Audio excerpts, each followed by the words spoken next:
दोस्तों, जय श्री राम, जय भगवद गीता। एक बात कह दूं दोस्तों, बात यह है दोस्तों कि यदि हम अपने भारत की अर्थव्यवस्था को मजबूत करना चाहते हैं, सुदृढ़ करना चाहते हैं, इसके लिए यह आवश्यक होगा कि हम दैनिक उपयोगी वस्तुएं हैं वो अपने ही देश की भारतीय वस्तुओं का उपयोग हमें करना पड़ेगा। यदि दैनिक उपयोगी विदेशी वस्तुएं हमारे घरों में आती रहेगी तो फिर हमारा देश समृद्ध नहीं बन सकता। केवल स्वदेशी नीतियों से ही हमारा भारत आत्मनिर्भर भारत बन सकता है, समृद्ध बन सकता है और हमारा रुपया अमेरिकी डॉलर के बराबर हो सकता है। काम एक ही करना है, स्वदेशी वस्तुओं का उपयोग करना। और स्वदेशी के संदर्भ में भी मेरा इतना ही कहना होता है कि दैनिक उपयोगी जो वस्तुएं हैं वो हमें स्वदेशी उपयोग करना चाहिए।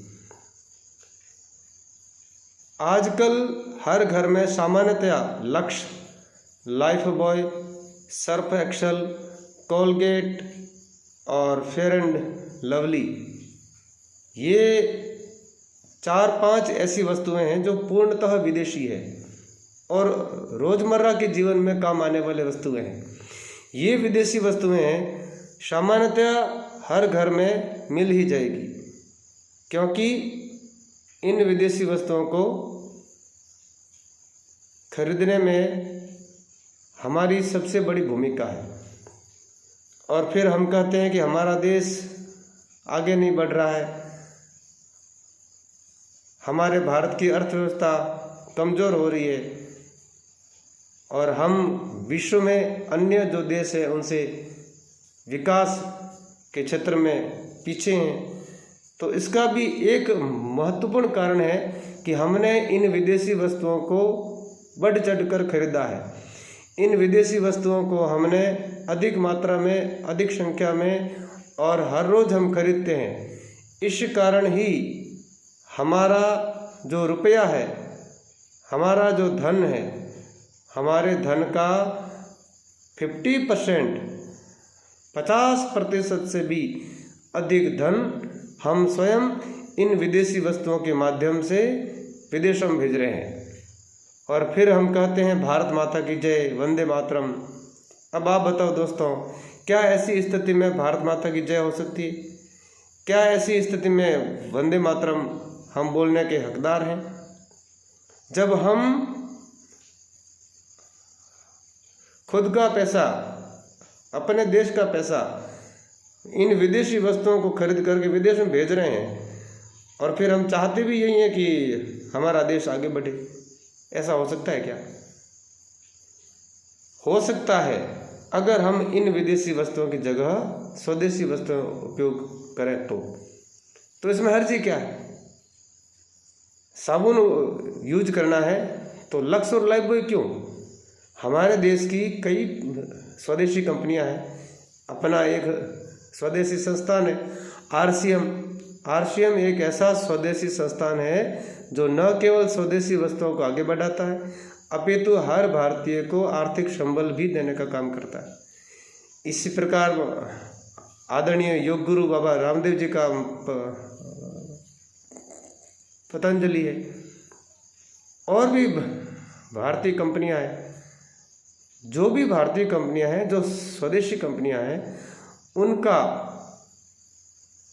उनकी जो वस्तुएं हैं वो हम यूज करें तो अपना देश आगे बढ़ेगा। जितना मात्रा में स्वदेशी वस्तुओं का हम उपयोग करेंगे उतना ही हमारा देश और हम समृद्ध बनेंगे।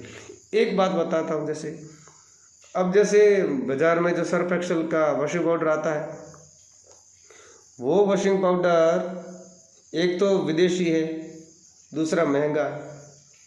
उसी की क्वालिटी का, उसी की गुणवत्ता का हमारा स्वदेशी वॉशिंग पाउडर आता है तो हमें वो खरीदना चाहिए। लक्स और लाइफबॉय की क्वालिटी के जो साबुन है, हमारे स्वदेशी कंपनी के साबुन है, हमको वो खरीदना चाहिए। पर हम क्या है, टूथपेस्ट के रूप में कोलगेट को ही महत्व दे रहे हैं। अब चाहे टूथपेस्ट हम कोई भी कर रहे हो, लेकिन बोलते तो हम कोलगेट ही है। इसका अर्थ क्या है कि कोलगेट का इतना अधिक व्यापक रूप से प्रचार प्रसार हुआ है कि टूथपेस्ट को ही हमने कोलगेट बोलना शुरू कर दिया। और जबकि कोलगेट एक विदेशी टूथपेस्ट है और इसका 50% से अधिक पैसा अपने देश से बाहर जाता है। इसलिए हमारा आग्रह रहता है कि कम से कम 4-5 ऐसी विदेशी वस्तुएं हैं, उनकी जगह हम स्वदेशी वस्तुओं का ही उपयोग करना चाहिए। क्या हम कोलगेट की जगह केविको कर सकते हैं? क्या हम कोलगेट की जगह दंत कांति कर सकते हैं? क्या हम कोलगेट की जगह एंकर है, चॉइस है, मिशोक है, डाबर है, ऐसे टूथपेस्ट यूज कर सकते हैं क्या? विगो वज्रदंती कर सकते हैं क्या? यदि हमने इन कोलगेट टूथपेस्ट की जगह स्वदेशी टूथपेस्ट केविको, जो कि स्वदेशी सस्ता 8 से मिलता है, वो यूज कर लिया तो उसके 2 बड़े फायदे होंगे। एक तो वो स्वदेशी है, सस्ता है, क्वालिटी में कोलगेट से भी बढ़िया है। कोलगेट विदेशी है, महंगा है, और कोलगेट का आधे से अधिक पैसा अपने देश से बाहर जाता है, जबकि केविको का पूरा पैसा अपने देश के भीतर रहता है, देश में रहता है, देश के विकास में काम आता है। इसलिए दोस्तों, मेरा यही आग्रह है आपसे कि जितना हो सके उतना दैनिक उपयोगी वस्तुएं हमारे को स्वदेशी ही उपयोग करनी चाहिए। जय स्वदेशी, तय स्वदेशी।